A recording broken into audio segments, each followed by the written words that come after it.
شادی میں سب لڑکیاں اسے گھیرے بیٹھی تھیں۔ مجھے بھی دلچسپی ہوئی کہ آخر سب عورتیں اس بوڑھی عورت سے کیا بات کر رہی تھیں۔ عورتیں عموماً تو ہم پرست واقعہ ہوتی ہیں، لیکن جب یہ بات ہمیں اصل زندگی میں دیکھنے کو ملتی ہے تو ہم بھی انہی باتوں کا شکار ہو جاتی ہیں جن سے ہم دوسری عورتوں کو بچنے کا کہتی ہیں۔ میں نے دیکھا سبھی لڑکیاں اور عورتیں، خصوصاً نوجوان لڑکیاں، اس بوڑھی عورت کو اپنا ہاتھ دکھا رہی تھیں، قسمت کا حال پوچھ رہی تھیں۔ مثلاً شادی کہاں ہوگی، بچے کتنے پیدا ہوں گے، اور وہ عورت ہر عورت کو کوئی نہ کوئی دلچسپ بات بتا رہی تھی۔ میں ان میں سب سے کم عمر اور معصوم سی تھی۔ میں نے سوچا کہ جب سب لڑکیاں چلی جائیں گی تب میں اس عورت کو اپنا ہاتھ دکھاؤں گی۔ تھوڑی دیر کے بعد جب سب اپنا ہاتھ دکھا چکیں اور کھانے کی آواز آئی تو لڑکیاں دوسری طرف چلی گئیں۔ وہ بوڑھی عورت بھی اکیلی بیٹھی رہ گئی۔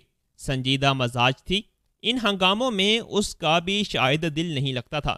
تبھی مجھے اکیلا بیٹھا اپنی طرف دیکھتا پا کر اس نے پوچھا، کیا بات ہے بیٹی، دل میں کوئی بات ہے؟ میں جھٹ سے آگے بڑھی، موقع غنیمت جان کر اپنا ہاتھ آگے کر دیا۔ اماں، میرا بھی ہاتھ دیکھو نا، میرے ہاتھ میں کیا لکھا ہے؟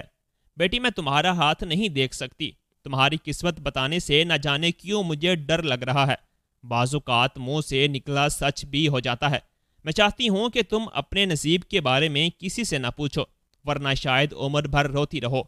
بوڑھی عورت کی بات سن کر میرا تجسس اور خوف دونوں ہی بھڑکے۔ اماں جی، آپ کچھ کریں، میرا ہاتھ دیکھ کر مجھے بتا دیں، مجھے کیا کرنا چاہیے؟ میں نے پریشانی سے کہا۔ اچھا، تم ایسا کرو، میرے گھر آ جانا، میں ایک بھاجی کو جانتی ہوں، وہ تمہارا ہاتھ دیکھ کر تم کو بتا دیں گے۔ تمہارے ہاتھ میں کوئی خاص بات ہے جو میری سمجھ میں نہیں آ رہی۔ بوڑھی عورت نے کہا تو میں نے بھی ڈرتے ڈرتے حامی بھر لی۔ انہوں نے مجھے پرانے محلے کے ایک گھر میں آنے کا کہا تھا جہاں اکثر محافل وغیرہ ہوا کرتی تھیں۔ اس گھر میں کوئی نہیں رہتا تھا، یہاں کے مالکان بہت دور چلے گئے تھے اور یہ گھر تب سے خالی پڑا رہتا تھا۔ اس کی کھڑکیاں اور دروازے بھی نہیں تھے، اس لیے کبھی کبھی کچھ محفلیں یہاں منعقد کی جاتی تھیں۔ میں بھی اس پرانے محلے کے گھر میں کافی بار جا چکی تھی، تبھی مجھے جانے میں کوئی خوف محسوس نہیں ہو رہا تھا۔ میں نے بوڑھی ماں سے اس بات کی حامی بھر لی کہ میں مقررہ دن پر پرانے محلے کے اسی گھر میں ان سے ملنے آ جاؤں گی۔ انہوں نے مجھے وقت اور جگہ تو بتا دیا تھا، مگر یہ نہیں بتایا تھا کہ مجھے کس سے ملوائیں گی۔ خیر، بنا کوئی سوال جواب کیے میں جمعے والے دن شام کو اپنی سہیلی ربیہ کے ساتھ پرانے محلے کے گھر پہنچ گئی۔ میں نے دیکھا وہاں پر ایک بوڑھا آدمی بھی بیٹھا ہوا تھا، جبکہ وہ عورت وہاں پہلے سے موجود تھیں۔ ان دونوں کے بنائے ہوئے ماحول کو دیکھ کر پہلے تو میں بھی خوفزدہ ہو گئی۔ ان کے آس پاس سوکھے پتے اور کچھ جڑی بوٹیاں بھی رکھی ہوئی تھیں۔ لگ رہا تھا جیسے ان کا یہاں پر باقاعدہ آستانہ ہو۔ مجھے اپنا ہاتھ دکھانے کا بہت شوق تھا، اس لیے میں یہاں تک آ گئی۔ تب ہی اس بوڑھے نے مجھے دیکھا تو اس کی آنکھوں میں چمک سی بھر گئی۔ بوڑھی نے اسے میرا ہاتھ دیکھنے کا کہا۔ بوڑھے نے اپنے کھردرے ہاتھوں سے میری لکیریں دیکھتے ہوئے بڑے پرزور انداز میں جواب دیا، تیری قسمت میں کچھ نہیں ہے، خالی دامن رہے گی سدا۔ ہاں، 1 مہینے بعد تیری گود میں 4 بچے ہوں گے، اور اگر تو ان بچوں کو پال پوس کر بڑا کرے گی، زمانے کی باتوں میں نہیں آئے گی، تو یقیناً تیری اولاد تجھے سکھ دے گی۔ بوڑھے کی بات سن کر میں نے حیرت سے اسے دیکھا۔ میری تو ابھی تک شادی بھی نہیں ہوئی تھی۔ یہ بوڑھا کیا کہہ رہا تھا کہ 1 مہینے بعد میری گود میں 4 بچے ہوں گے؟ یہ بھلا کیسی بات تھی؟ میری دوست نے جب یہ سنا تو ہنسنے لگی اور بولی، یہ بوڑھا تو فراڈ کر رہا ہے، جلدی سے گھر چلو، ایسا نہ ہو کہ اس بوڑھے کی باتوں میں آ کر ہمیں دیر ہو جائے اور گھر پہنچتے پہنچتے مغرب کی اذان ہو جائے۔ میں نے بھی ربیہ کی بات کو صحیح جانا اور وہاں سے اٹھ کر آ گئی۔ بوڑھا پیچھے سے آواز دیتا رہ گیا، شاید وہ مجھے کوئی دعا یا وظیفہ بتانا چاہتا تھا، لیکن اب میں اس کی کوئی بات نہیں سننا چاہتی تھی، مجھے بس اپنے گھر جانا تھا۔ ربیہ نے راستے میں آتے ہوئے مجھے خوب ڈانٹا، بولی، یہ تو بہت ہی بھیانک قسم کے چہرے لیے ہوئے بوڑھے ہیں، وہی مکار لوگ لگ رہے تھے۔ تمہیں کس نے کہا تھا کہ تم اکیلے ان سے ملنے جاؤ؟ وہ تو شکر ہے کہ میں تمہارے ساتھ آ گئی، ورنہ تمہارا نہ جانے کیا حشر ہوتا۔ غرض یہ کہ ربیہ نے مجھے اچھا خاصا ڈرا دیا۔ میں نے بھی اس کی بات پر عمل کرتے ہوئے آئندہ کسی بھی عامل کے پاس نہ جانے کا فیصلہ کیا۔ وہ رات بہت بے چینی سے گزری تھی۔ میں اپنے آنے والے مستقبل کے بارے میں سوچ رہی تھی۔ میری خوش قسمتی کہ رات کے 2 بجے میں انہی فکروں میں جاگ رہی تھی کہ مجھے اپنے کمرے کے دروازے پر ہلکی سی آہٹ کا احساس ہوا۔ پہلے تو مجھے یہ اپنا وہم لگا، مگر دوسری بار بھی جب یہی آواز آئی تو میں چکنی ہو کر بیٹھ گئی۔ مجھے لگا کہ کوئی میرے کمرے میں دھیرے سے داخل ہوا ہے۔ میں نے آگے بڑھ کر کسی کو پہچاننے یا دیکھنے کی کوشش کی ہی تھی کہ کوئی آہنی ہاتھ زور سے میرے منہ پر پڑا اور میری چیخیں میرے جسم میں ہی گھٹ کر رہ گئیں۔ میں نے اس آہنی ہاتھ کو ہٹانے کی کوشش کی، مگر اس کی گرفت بہت مضبوط تھی۔ اگلے ہی لمحے اس نے مجھے چارپائی سے کھینچا اور دروازے کی طرف لے جانے لگا۔ میری روح کانپنے لگی۔ مجھے اپنا آپ کسی گہری دلدل میں پھنستا ہوا محسوس ہوا۔ میں نے خود کو چھڑانے کی بہت کوشش کی، لیکن وہ مجھے باہر گھسیٹتا ہی چلا گیا۔ میں تھوڑی ہی دیر میں اپنے کمرے سے باہر تھی۔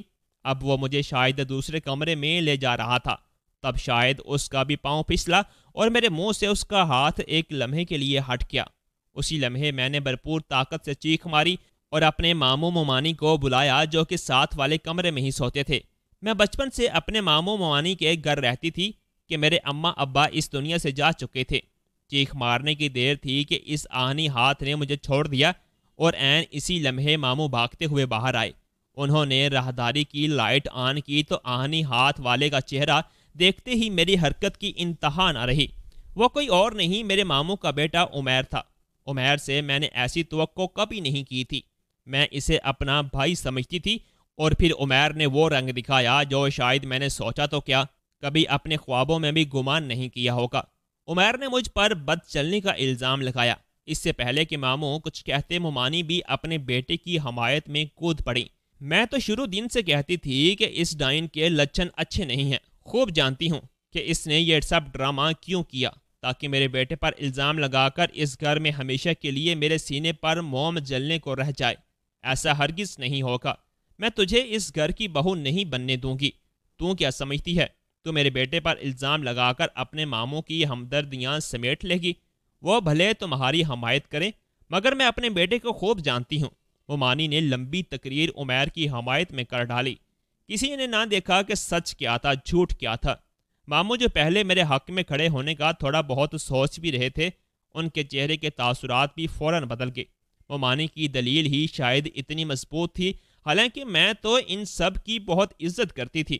میں نے کبھی سوچا نہیں تھا کہ ماموں ممانی کے لیے میں بوجھ بن کر رہ جاؤں گی۔ بہرحال میں نے عمیر کو دیے ہوئے الزام کو اپنے ماتھے پر سجا لیا اور پورے گھر میں بدنامی کی اور مجرموں کی جیسی زندگی گزارنے لگی۔ ماموں کے چھوٹے بچے بھی مجھے اچھی نظر سے نہیں دیکھتے، سب مجھ سے بدتمیزی کرتے۔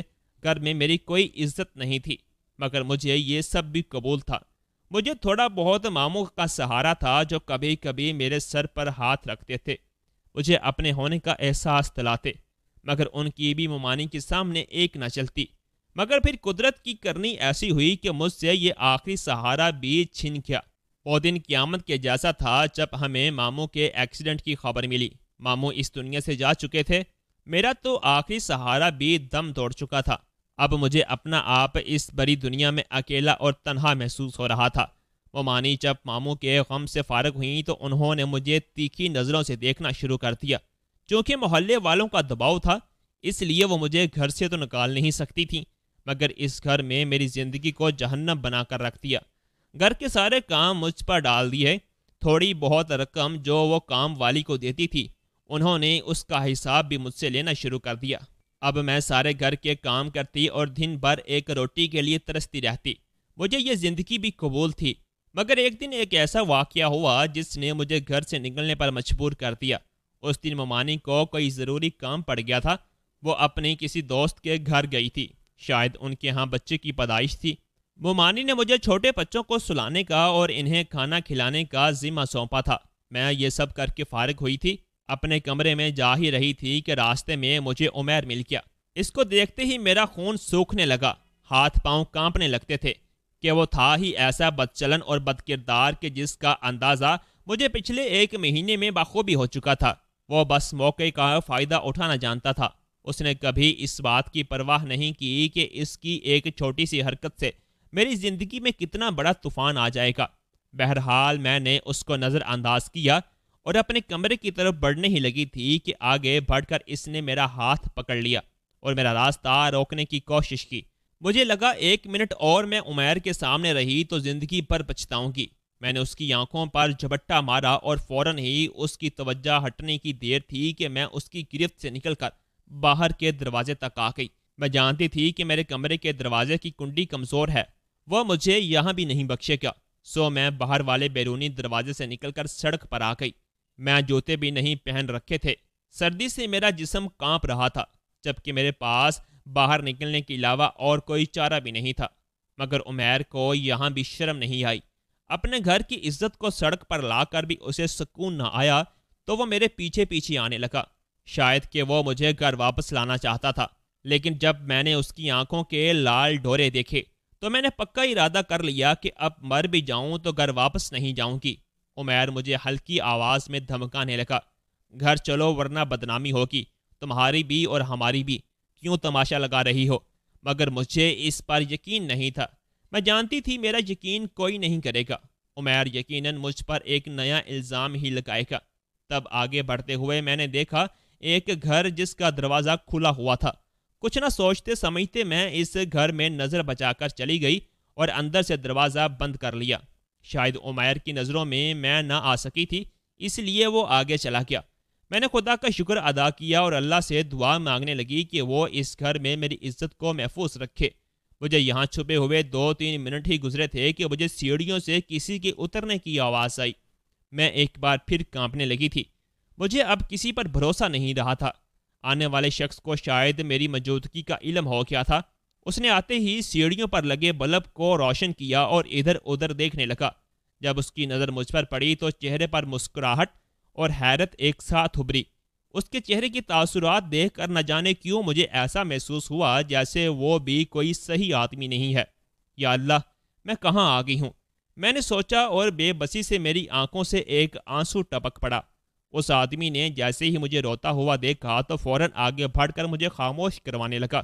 میں تو اس کے آنے سے بھی گھبرا گئی تھی۔ اس نے مجھے فوری تسلی دی اور بولا، تم ڈرو نہیں، میں تمہیں نقصان نہیں پہنچاؤں گا۔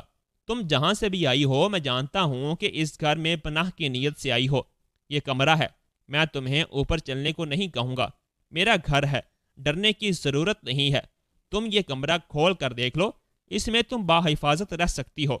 مجھے یہ کہنے کی ضرورت نہیں کہ تم میری چھوٹی بہن جیسی ہو، وہ بھی تمہاری عمر کی ہے۔ تم فکر نہیں کرو، میں تمہیں کچھ نہیں کہوں گا، اور یہاں پر تم بالکل محفوظ ہو۔ دروازہ اندر سے بند کر لو، کسی چیز کی ضرورت ہو تو اوپر والے دروازے پر دستک دے دینا۔ یہ کہہ کر وہ آدمی دور ہٹ گیا، جیسے میرے خوف سے بہت محتاط ہو گیا ہو۔ میں نے ڈرتے ڈرتے کمرے کا دروازہ کھولا جو اندر سے خالی تھا۔ اس میں آرام دہ بستر لگا ہوا تھا، اور وہ آدمی واپس چلا گیا تو میں نے دروازہ اندر سے بند کر لیا۔ خدا کا شکر ادا کیا کہ واقعی ایک محفوظ جگہ پر آ گئی ہوں۔ کم از کم ایک رات تو سکون سے گزار سکتی تھی۔ دروازے کا ہینڈل نہیں تھا بلکہ کنڈی تھی، جسے میں نے چڑھا کر کچھ سکون محسوس کیا۔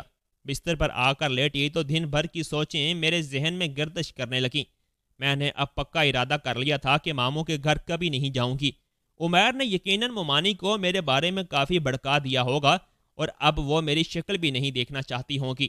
میرے ذہن میں یہی احساس ہوا، پھر نہ جانے کب انہی سوچوں کے بھنور میں نیند کے آغوش میں چلی گئی۔ صبح جب میں اٹھی تو کمرے میں حسب معمول خاموشی چھائی ہوئی تھی، میرے ارد گرد کوئی بھی نہیں تھا۔ مجھے ہلکا سا خوف محسوس ہوا مگر تحفظ کا احساس بھی تھا جو میرے دل کو چھو رہا تھا۔ تبھی دروازے پر ہلکی سی دستک ہوئی۔ بہن، دروازہ کھولو، بہت دیر ہو گئی ہے، اوپر آ کر ناشتہ کر لو۔ یہ اسی آدمی کی آواز تھی جو مجھے رات کو اسی گھر کی سیڑھیوں پر ملا تھا۔ میں اس آواز کو لاکھوں میں پہچان سکتی تھی، وہ مہربان آواز جس نے اس خوفناک رات کو مجھے پناہ دی تھی۔ میں دروازہ کھول کر باہر آئی۔ وہ فاصلے پر یوں کھڑا تھا جیسے میرے اعتماد کو ٹھیس نہ پہنچانا چاہ رہا ہو۔ میں سیڑھیاں چڑھتی ہوئی اوپر آئی، دروازہ کھلا تھا۔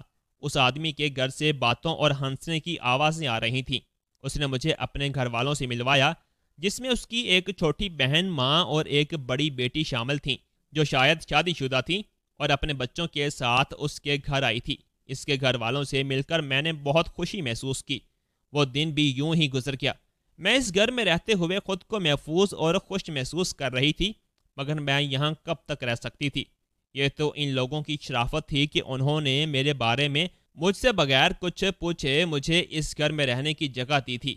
ایک دن کے بعد مجھے خود ہی احساس ہو گیا، جب اس آدمی کی بہن بھی اپنے گھر واپس چلی گئی تو مجھے لگنے لگا جیسے اب مجھے بھی اس گھر سے چلے جانا چاہیے۔ کسی پر بوجھ بننا کوئی اچھی بات نہیں تھی۔ تبھی اس آدمی کو میں نے یہ ساری بات بتا دی۔ اس کی ماں بھی میرے سامنے ہی بیٹھی تھی، دونوں ہی مجھے دلچسپی سے دیکھ رہے تھے۔ اس آدمی کی ماں بوڑھی اور مہربان عورت لگتی تھی۔ میں نے اس شخص کا شکریہ ادا کیا جس کا نام اعجاز تھا۔ وہ مجھ سے کہنے لگا، بہن اگر تم برا نہ مانو تو میں تم سے ایک ہی بات کہوں گا، پھر تم بے شک چلی جانا۔ یہ کہہ کر وہ اندر کمرے میں چلا گیا۔ اس نے اپنے چھوٹے بچوں کو اٹھایا اور لا کر میری گود میں ڈال دیا۔ اس کی آنکھوں میں آنسو تھے۔ شاید میں تمہیں جذباتی انسان لگوں، لیکن سچ یہی ہے کہ جب میں نے تمہیں دیکھا تو مجھے ایسا لگا کہ تم ہی میرے بچوں کو سہارا دے سکتی ہو جس کی ان کو ضرورت ہے۔ تم بھی ایک بے سہارا لڑکی ہو۔ میرے بچوں کو سہارا دینے والی بھی اس دنیا سے چلی گئی ہے۔ اگر تم ان بچوں کو سنبھال سکو تو نہ صرف یہ تمہیں دعائیں دیں گے بلکہ تمہاری زندگی اور تمہاری آخرت بھی سنوار دیں گے۔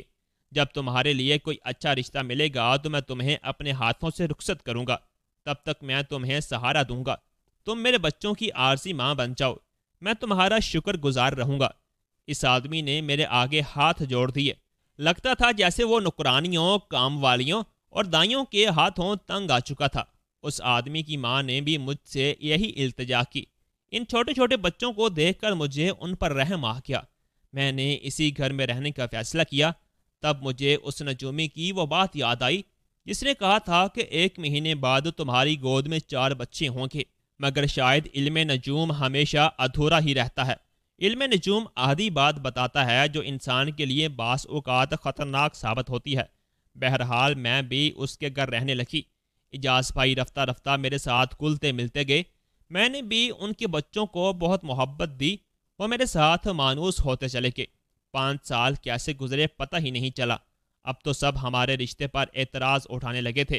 کوئی کہتا کہ تم دونوں شادی کیوں نہیں کرتے، جبکہ اعجاز میرے لیے رشتہ ڈھونڈتے تو میں منع کر دیتی۔ مجھے اس گھر سے جانے کا دل نہیں چاہتا تھا۔ پھر دستور زمانہ دیکھتے ہوئے اعجاز کی ماں نے ہم دونوں کے نکاح کا بندوبست کر دیا۔ میں تو شاید دل سے یہی چاہتی تھی۔ 5 سالوں میں جو محبت میں نے اس گھر کو دی تھی، اب وہ محبت وصول کرنے کا وقت آ گیا تھا۔ اعجاز کی بیوی بن کر ان کے نکاح میں آ کر مجھے جو سکون اور خوشی ملی اس کا شاید کوئی اندازہ بھی نہیں کر سکتا۔